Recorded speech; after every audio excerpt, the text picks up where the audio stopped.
जय श्री कृष्ण मित्रों, जय श्री राम। आज हम रामचरितमानस के एक ऐसे दोहे के बारे में जानेंगे जो विवादित है।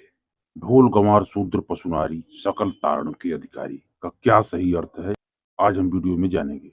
तुलसीदास जी रचित रामचरितमानस में नारियों को सम्मानजनक रूप में प्रस्तुत किया है, जिससे यत्र नार्यंत पूज्यन्ते रमन्ते तत्र देवता ये सिद्ध होता है। नारियों के बारे में उनके जो विचार देखने में आते हैं उनमें से कुछ इस प्रकार है। धीरज धर मित्र अरुणारी आपातकाल परखे चारी। अर्थात धीरज धर मित्र और पत्नी की परीक्षा अति विपत्ति के समय ही की जा सकती है। इंसान के अच्छे समय में तो उसका हर कोई साथ देता है, जो बुरे समय में आपके साथ रहे वही आपका सच्चा साथी होता है। उसी के ऊपर आपको सबसे अधिक भरोसा करना चाहिए। तो दोस्तों, इस वीडियो में आप लोग सब जानेंगे कि आखिर कोर्ट ने भी सही करार दिया कि ये चौपाई गलत नहीं है। कुछ लोग इसका गलत दावा कर रहे थे और बोल रहे थे नारी के बारे में गोस्वामी जी ने गलत लिखा है। तो आज इसके बारे में हम विस्तार से जानेंगे, आप लोग अंत तक जरूर बने रहें। नमस्कार दोस्तों, हमारे मोटिवेशनल आरके वाला चैनल में आपको दोस्तों, आप लोग कहीं मत जाइएगा। इस चौपाई का सही अर्थ जानने के लिए अंत तक बने रहें।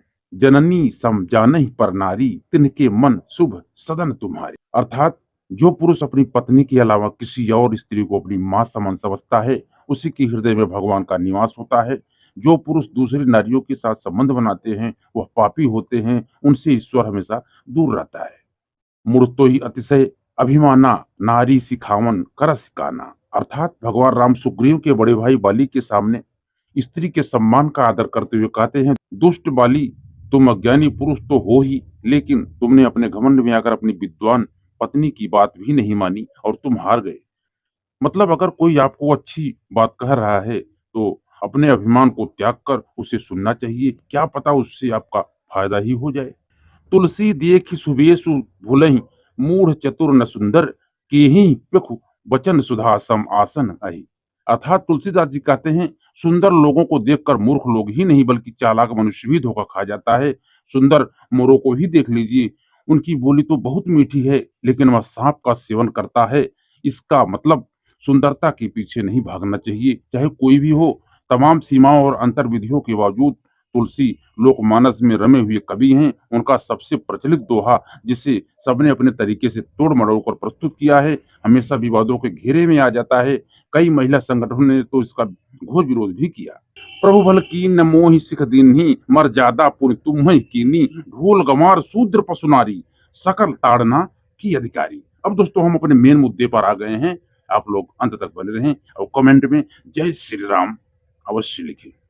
अर्थात प्रभु ने अच्छा किया जो मुझे शिक्षा दी, दंड दिया, किंतु मर्यादा जीवों का स्वभाव भी आपकी ही बनाई हुई है। ढोल गंवार शूद्र पशु और स्त्री ये सब शिक्षा के अधिकारी हैं।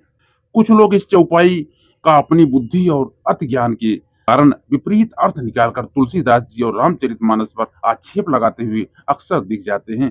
सामान्य समझ की बात है कि अगर तुलसीदास जी स्त्रियों से द्वेष या घृणा करते तो रामचरितमानस में उन्होंने स्त्री को देवी समान क्यों बताया। और तो और तुलसीदास जी ने तो एक नारी व्रतरत सब झारी ते मन बच क्रम पति हितकारी।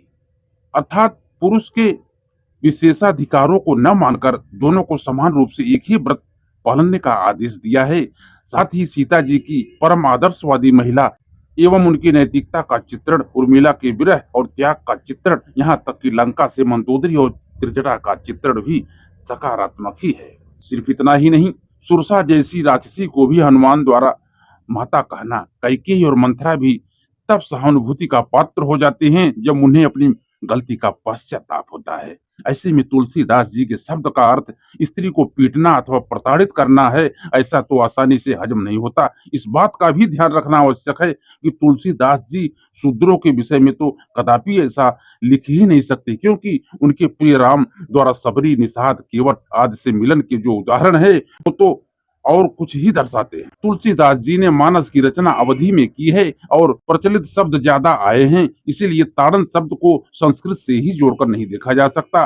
राजा दशरथ ने स्त्री के वचनों के कारण ही तो अपने प्राण दे दिए थे। श्री राम ने स्त्री की रक्षा के लिए रावण से युद्ध किया। रामायण के प्रत्येक पात्र द्वारा पूरी रामायण में स्त्रियों का सम्मान किया गया और उन्हें देवी बताया गया।